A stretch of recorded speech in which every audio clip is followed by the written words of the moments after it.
Okay, welcome to Text Tuesday number 71. And what we're going to talk about today is what I think is one of the most important questions, which is why now?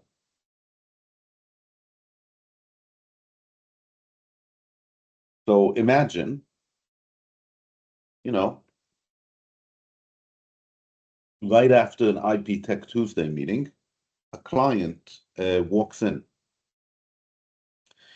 and he has a new idea.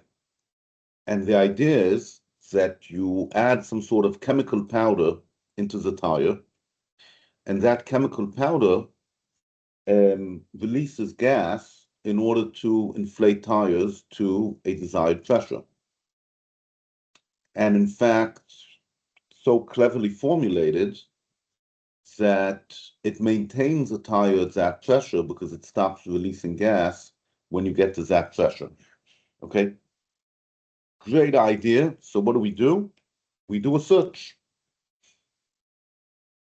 And what happens? We discover that 30 years ago, somebody filed a patent for, basically the same thing, using basically the same material. What do we do now? Now, I want to be clear. Obviously, we can still obtain patents, for the exact formulation, mechanical structures, kits, all sorts of details, and so on. But this investor is going to want to talk to inventors, going to want to get money from investors. And what they want to feel is that he got a patent on the idea in which they're investing. And if the idea that they're investing in is powder that self-inflates a tire, they want to see that you got a patent on that exact thing.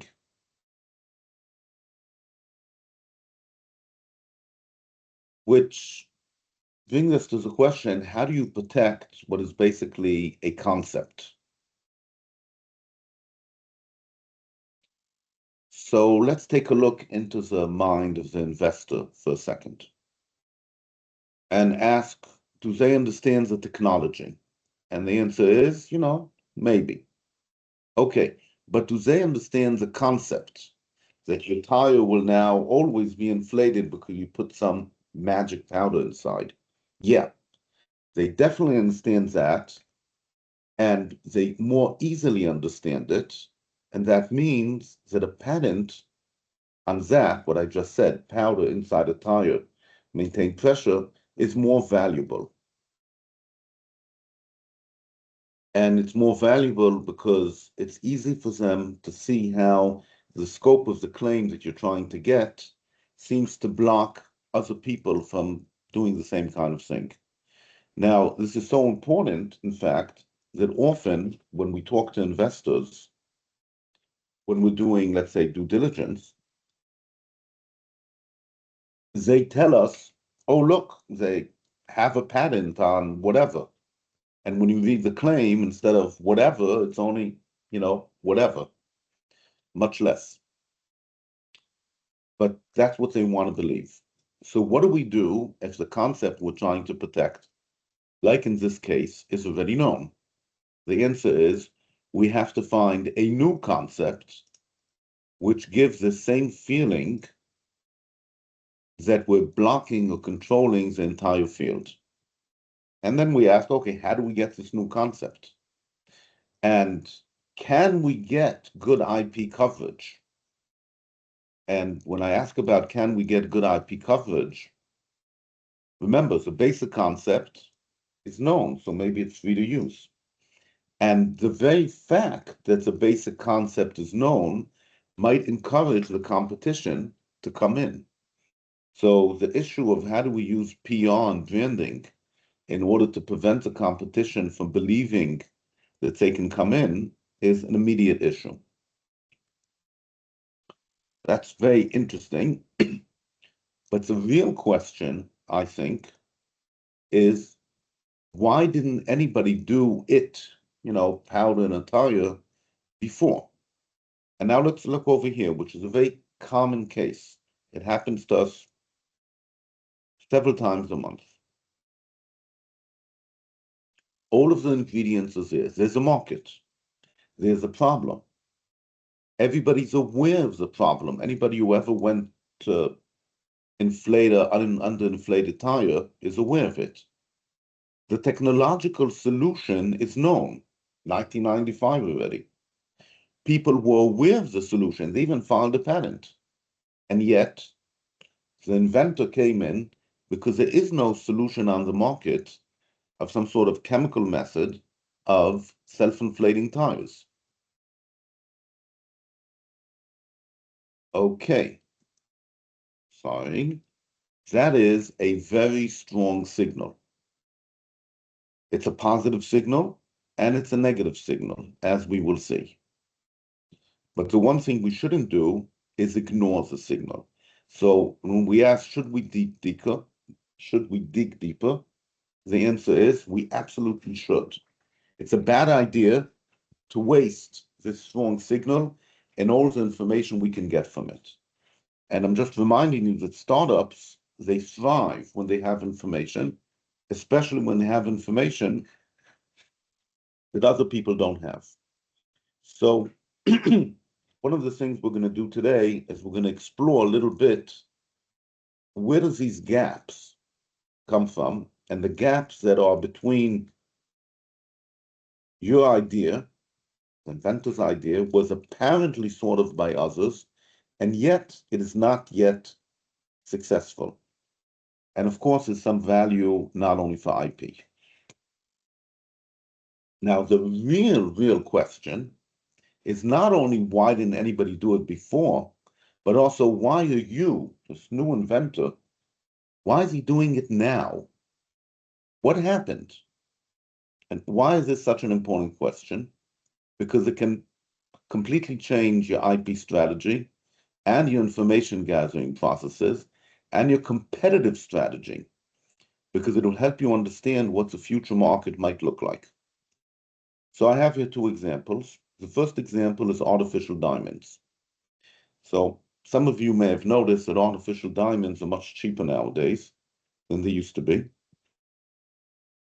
And one of the reasons why they're cheaper is because of improvements in semiconductor technologies.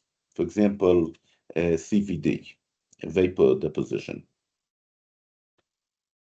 Now, we understand that we can get patents on the details of how you apply these semiconductor technologies to create diamonds.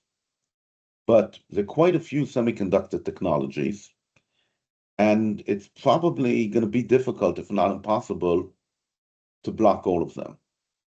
So the protection you're probably going to want to get might be in the actual diamonds, which can look different. Another example, electric vehicles require two technologies to work together. One of them is batteries, and one of them is general automotive technology. And there was a company, which we're not going to mention by name, who developed the first popular hybrid car. What does it mean that it's hybrid? It has automotive technology, and it has battery technology, and they work together. So they could have created a long kinds of market with critical IP on how you have these two things work together. But they didn't. They focused instead, apparently, on technology for the specific issue of gasoline and electric together. And what happened instead is companies like Tesla, but now a lot of Chinese companies, are winning this market of electric vehicles by doubling down on battery technology and redesigning the car. I'm not going to say from scratch, but redesigning the car. Now, this could have been predicted and IP created.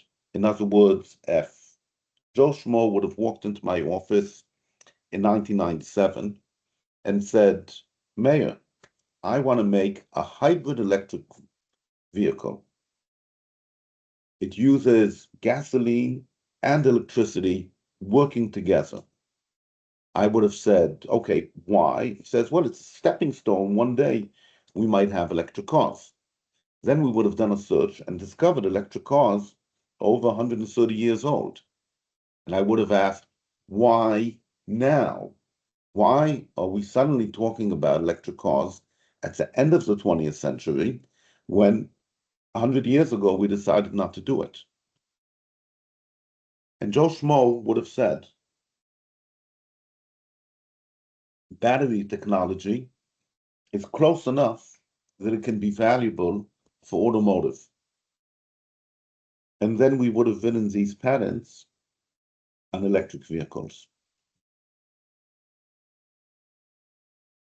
Okay, so I talked about this general idea that you inventor comes up with something, but it was not done before. What does it mean, not done before? There's different shades of it. And each one, of course, gives us a different IP situation. First one, people didn't think of it, but they could have thought of it. Okay, a lot of inventions, let's say people walk in with inventions on toilets and glasses and furniture, could have been invented 30 years ago, 50 years ago. Well, if they could have thought of it, maybe they did. Your searching and IP strategy have to take into account that maybe they did think of it before. Some people think of ideas, but they don't actually try to do it, but sometimes they write patents. Sometimes people tried the idea, but it didn't, work out for them. They probably did file a patent. Sometimes they actually started to succeed and then the company died. And we've all seen examples of that. They probably filed more than one patent, and we'll see later these patents can be prior art, but they can also be an asset that they want to buy, that we want to buy. Sometimes this earlier person started working and then realized they want to go to a different product. They did a pivot. They probably filed particular patents after the pivot. A very common situation, which is sometimes the most worrisome, is they started a company and they're barely hanging on, and they have an IP portfolio which is also barely hanging on. But when you go into the market and you solve whatever it is that was keeping them from success, they're waiting there with infrastructure and IP and everything we don't want to happen. Now here we start talking about what exactly is it. I've used the word it, which I say not to use in patent applications. So why am I using it here? It. Because maybe it's not exactly the same it. Maybe it's somewhat different product, a different market, different pricing strategy. And in fact, a lot of companies fail for business reasons because they didn't find a way to make money. And it could be that the innovation is in monetization and not in technology.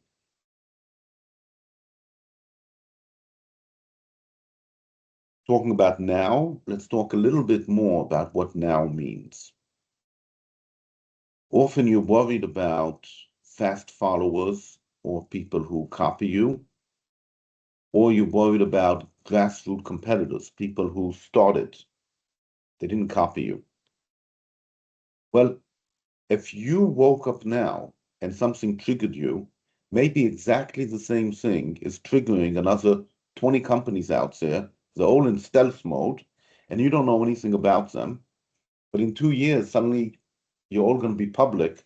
You're going to have 20 competitors. What are you going to do?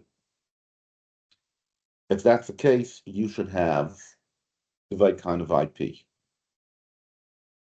And sometimes it's not 20 companies all at once, but a few companies, and then a few more companies, and then a few more companies.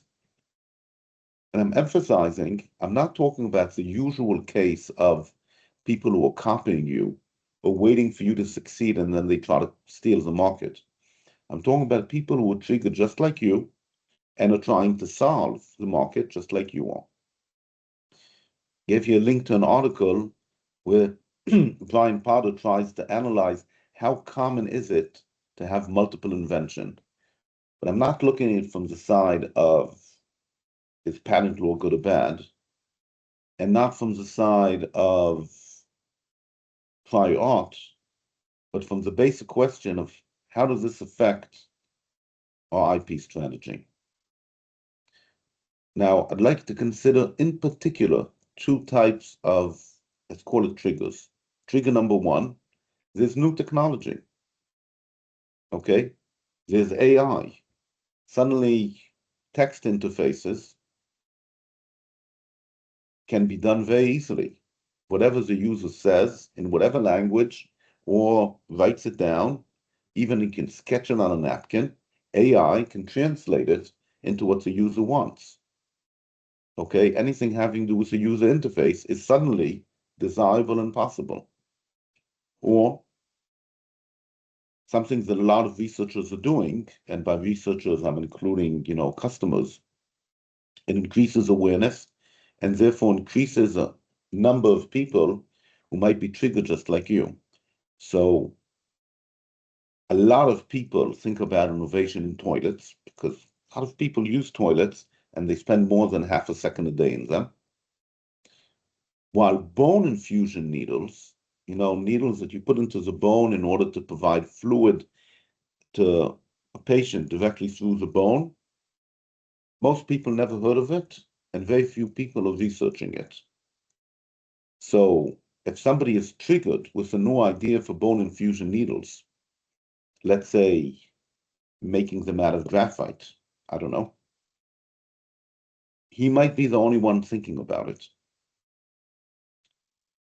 And sometimes we can identify a particular type of serendipity or some personal reason for an inventor to do unique and deep research.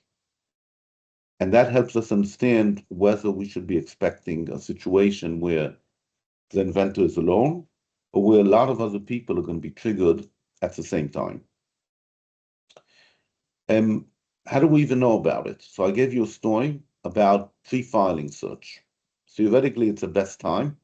Why? Because now we can plan everything around it.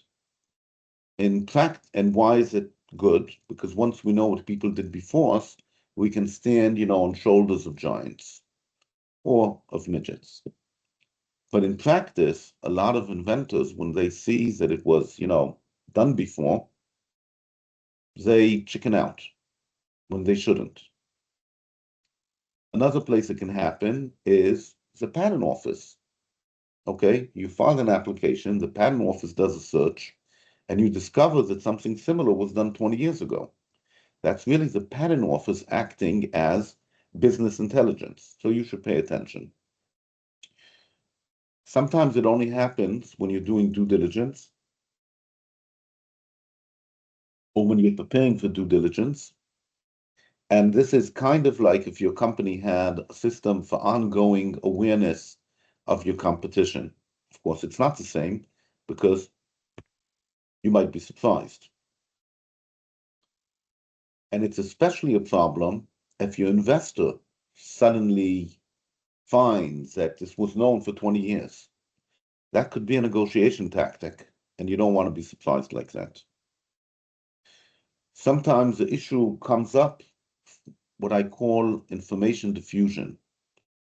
I'm sure you're familiar with a situation where the more you hear about something, the more you start seeing it everywhere. Okay, the IP people, we see patentable subject matter everywhere. And of course, we want it to happen when you have leeway to make changes or to build a better IP portfolio. Sometimes it's what I call an unsanctioned search.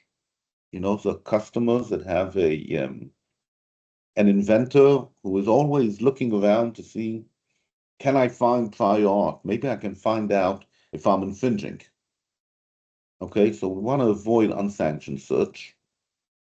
And of course, suddenly you can find out about a competitor, maybe in a conference. So to some extent, that's a business problem. So we're not going to talk about it today. But when it happens, you get the same question of, if they did it before, what's special about us? Why does any of this matter from a pure IP perspective? Obviously, it's a question of whether you deserve a patent. But beyond that, when we draft a patent application, we want it to be believable. We want it to focus on the right things. We want to use good language. We want to relate to the issues that are important. And we want to prepare obviousness arguments that the examiner might bring up. We want to prepare counter arguments. All of that goes directly into drafting the application. In addition, we do risk management using our IP, and we'd like to know what risks and uncertainties there are so we can do that better. This also affects what is going to be the composition of the IP portfolio. And IP as such can provide very interesting information. You can see, how did they develop? Which direction did technology go? When somebody amends a claim, it's often not only because it's prior art, but in order to make sure that you cover something that's important. So when you read somebody's file wrappers or filings, you can get an indication, sometimes it's deceptive, what was important, what directions they took, what went wrong, what prior art is out there. All of this is super valuable information. And this, of course, matters also when there's a field that exists. So it's not just one person before you, several people before you, but nobody's managing to make the field take off. And last but not least, I said IP, IP, IP, but obviously business strategy and planning would really like to know as much as possible about why other people failed. So what causes this gap between what the inventor that just walked in thinks makes sense and actual reality where we know that people tried and didn't do it? And I admit that the first issue is that a lot of founders are not aware of what people tried to do and what didn't work and why. The good news is that before that, when you told somebody there's a gap, they said, nah. But now, when you discover that somebody tried to do what appears to be exactly what you did in 1995, now they can't ignore it. And there's all sorts of general reasons why this gap could be. Changes in what founders are doing or looking for. Same with investors. What do customers want? What does the market look like? Culture changes. Okay, it's difficult to imagine Facebook working in the 1950s. People would never have behaved on social media then with their culture. There might not be enough people around to do whatever needs to be done. There could be new technology. There could be changes in laws. Sometimes it's just luck, good luck or bad luck, or mistakes. And what I'm going to do here is I'm going to go through a few examples, oversimplified, but just to give you a feeling what could possibly cause this gap. First one is hidden details. When you actually develop a product, there are a lot of details you have to deal with that you don't see at the conceptual stage. And these details can easily kill on the attempt. And if you read the patent from 1995 and there's no details, or you find out that they weren't able to build the proof of concept, it could be that the details are important. And what we want to do is make sure that we identify which details are important and get IP for it, but we don't want it to look like details, because I already said the investor, if you tell him I only have patents on details, he's going to say you can only get money on details. Another one is appetite. What investors are willing to put the money into is very different today than it was, let's say, 30 years ago. We know of cases where the math was very clear that it's a good investment, and investors were not willing to put down the money. Maybe the return on investment wasn't fast enough. Maybe you wanted too much capital, so the risk for the early stage seemed to them to be too big. Think about ZIRP, zero interest rate. We've gone through about 10 years from 2008, I don't know, till 2023, where the interest rates were very low. Money was free. What do you do with your money if money is free? I know. What do you do if everybody's investing in internet? It's about to change the world. What do you do if now it's fashionable to invest in unicorns, that the first public investment is in the tens or hundreds of millions of dollars? Okay? That's different. It wasn't like that before.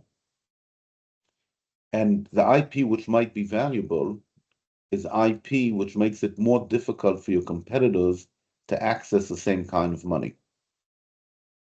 Okay, and I don't know if you notice, I'm proposing narratives, say it's a huge market and the risk is smaller than it seems. Max Planck said that science progresses funeral by funeral. And what he meant was that there are very important people that say that something can't be done, like Lord Kelvin said that it's impossible to make higher than air flying machines. And when that person gets moved out of their position, suddenly you can get money. And one of the ways you can see that is you see a lot of companies file patents, and and that's it. Okay, they file early stage patents and don't move. If the government is not willing to go ahead, or if the culture, or if there's some key person. And the valuable IP in this case would be, we somehow managed to get through past that key person. Let's prevent other people from getting through that pinch point, which, like I said, could be a human being. There's resistance to change. People don't like change. They didn't like change in 1995. What happened since then? Either over 30 years, people got used to change, or something happened, some event, some technology, which changed it. And one of the ways that you can see it is you can see that everything's flat and suddenly people start filing more and more patents. That shows that something happened. And like I said, often what happened is just that people stopped resisting the change. I'm being positive, but let's remember there's a negative possibility. There's a company, I won't mention their name. They like simultaneously being a troll and poisoning the field. As a troll, they file a patent, and if you build a company, they're going to sue you. And for poisoning, they want to make sure that nobody will get broad patents in case they want to go into that field. Okay, so if you find a patent from 1995, one of the questions you should ask, okay, let's say a big tire company filed a patent with 20 different examples of tire inflation chemicals. Why did they do that? Answer is in order to make sure that nobody would get a broad patent, that covers the entire field. What else did they do? Did they file more patents that you don't know about? The answer is what we should do is search to see if anybody did file more patents that are waiting for me. Because if somebody's poisoning the fields, they might also be waiting to squeeze us for money. You see a similar situation when you have a company which does a lot of M&As, but never comes out with a product. Begin to suspect that they were buying all of the other companies just in order to silence them, so that they won't come up with a competing product. Who knows? Past dependencies. Okay, when you start from scratch, you don't have anything, but you're also not stuck in anything. But if you're in the middle, you have a lot of momentum. Imagine a CRT maker, companies that specialize in making cathode ray tubes. Here's about this new technology called liquid crystal TVs.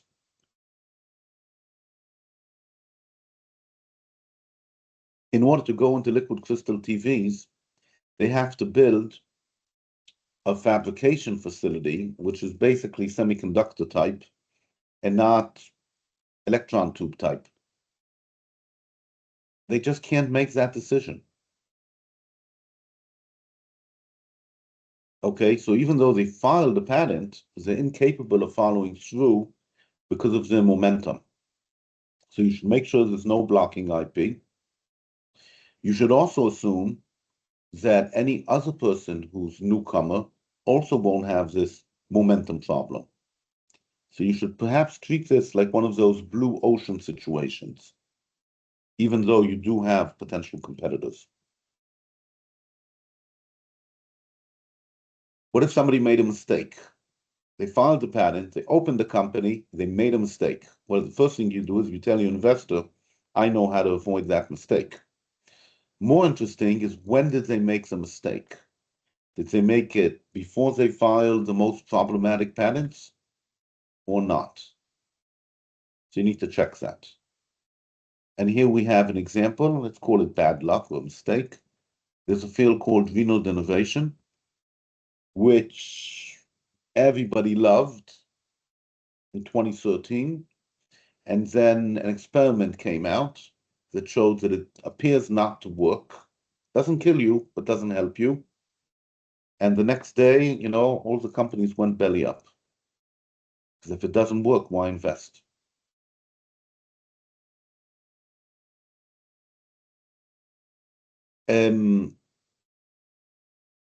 I mentioned already changes in attitude before I talked about access to money. Now there's a question of changes to attitude. The type of companies that are invested in is changing. Right now, for example, people do AI. If you don't have AI in your product, difficult to get an investment. If you're not able to show unicorn status in 2 years, makes it really difficult to get an investment.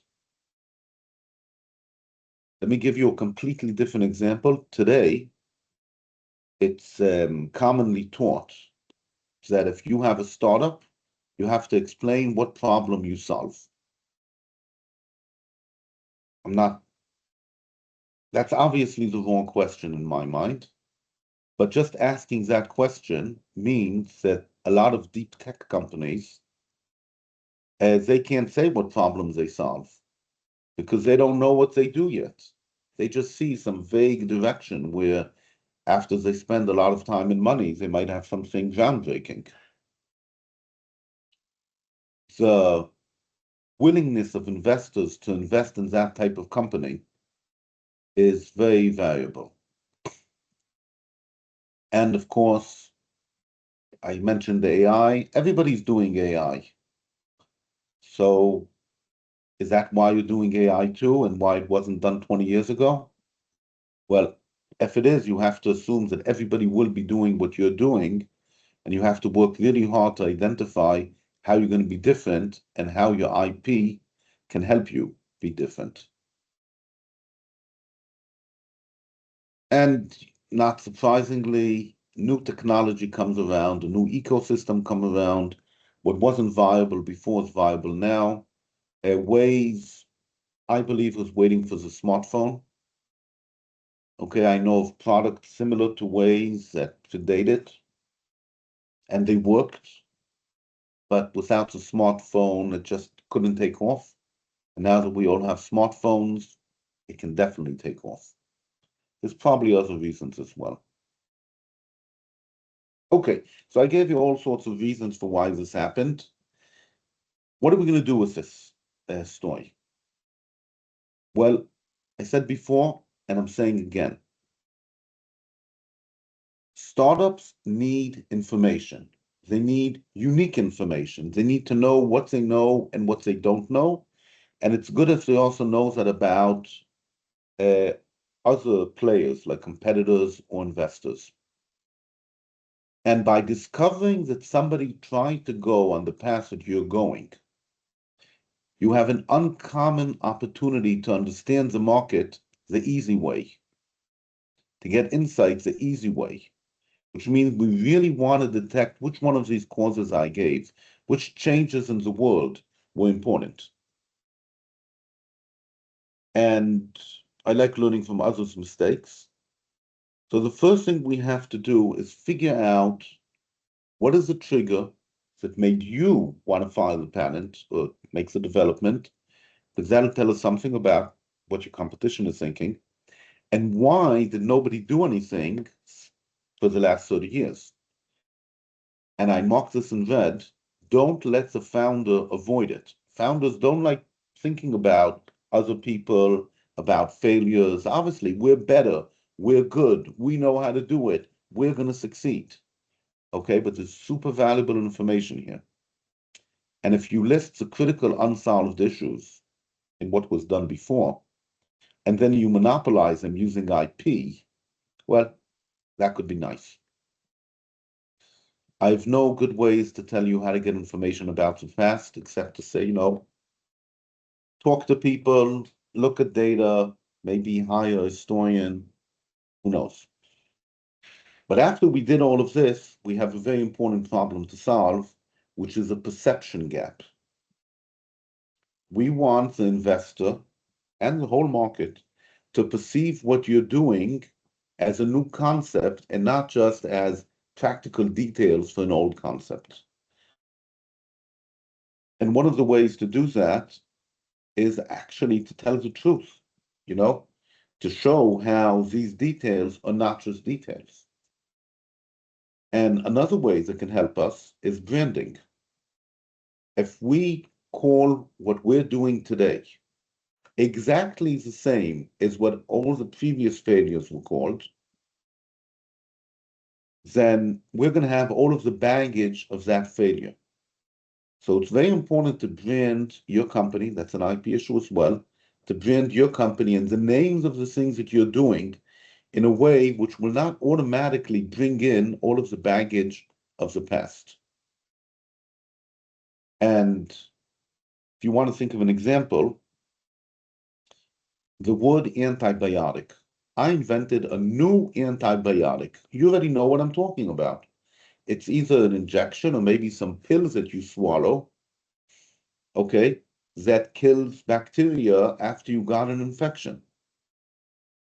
Well, people have been doing it forever, and there's a conception that antibiotics are soon not going to work, and antibiotics are cheap to make, and so on. When in fact, my antibiotic is something completely different. It's a metallo-organic complex which convinces a bacteria that they want to die. Doesn't kill them, it just talks to them and say, okay, let's die. If I call it antibiotic, it's a completely different type of product than if I call it the hidden persuader. That's branding. Now, details matter, and usually they matter less when you start, because at the beginning there's a lot of uncertainty over what you're actually going to do. But in our case, the starting was many years ago. So what you actually need to do is identify what these important details are. There's always IP to be found, so I'm not worried about you being able to do it, but you need to do it. Hope you know this quote by Edison, who says he hasn't failed, he just found 10,000 ways that don't work. If somebody opened a startup in 1995, they didn't check all 10,000 ways that don't work. There are a lot of unexplored issues that might lead to success. And I just gave you a list of issues that maybe the prior art didn't deal with, but if we deal with them, we get a wonderful patent and a great concept, and we block the competition. And here, for example, I'm offering a new narrative. It's not a self-inflating tire. It's an add-on at the point of sale, where you buy the tire, which gives you pressure, which lasts the life of the tire. Okay? It might sound like a marketing slogan, but when the investor is investing in you, they're investing in the market. They're not investing in the technology. Unless it's deep tech, but that's a different story. Another very important related issue is empathy. I don't mean for people, I mean for technology. And we often ask inventors, okay, competitor filed a patent.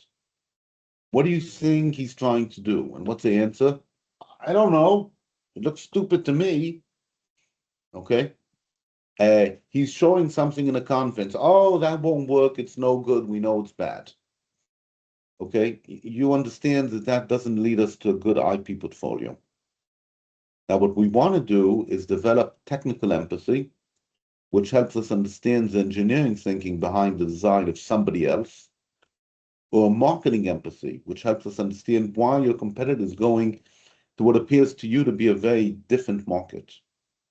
And finding somebody who tried to do it many years ago is a forcing function, which helps you develop empathy. Because you know that they did it, and you know that they failed, and by walking through what they did and why they failed, you're more likely to understand, there's also less risk, what they were doing and how they were doing. Last but not least, one of the big things a startup company has is a moat of uncertainty. It's a double-sided moat. On the one hand, it stands between you and money. Investors prefer that you have less uncertainty. They want to believe that you're going to succeed. But it also stands between you and your competitors, because the decision makers in the competitors, they like uncertainty even more than investors. They have a company that might die. So the uncertainty mode is a natural mode of a startup. And as a startup, you need to balance these two uncertainties. But actually, you want to make the uncertainty of the investors go down and the uncertainty of the competitors go up. Now, we often do it using IP. If we file a great patent, our investors believe in the company more, and our competitors are more uncertain they'll be able to deal with our IP. But this story about a failed past is also great. Think about it. Your competitor says, oh, you're a stupid guy, you're doing, people did it before and it doesn't work. They're not going to copy you. Your investor, on the other hand, because you show them why it didn't work and how now it is going to work, they have reduced uncertainty and they do invest in you. And hopefully your competitor will look stupid at some point. What's my opinion? Overall, doing a search and discovering that somebody tried to do practically the same thing 20 years ago. Is it good or bad? Okay? I like the fact that you get more information, and I don't like the fact that it means you might have more competitors. There's also a question of IP. It could be that you can't get good IP, so instead of blocking the entire continent, you actually have more like a archipelago, little islands of protection, a lot more expensive too. And most important, if a patent exists, maybe you can buy it. Maybe it still has some life in it. That can have a lot of value. Started to use words from our sages. Hillel said, if I'm not for me, who is for me? If I'm for myself, what am I? And if not now, when? So there's all sorts of explanations.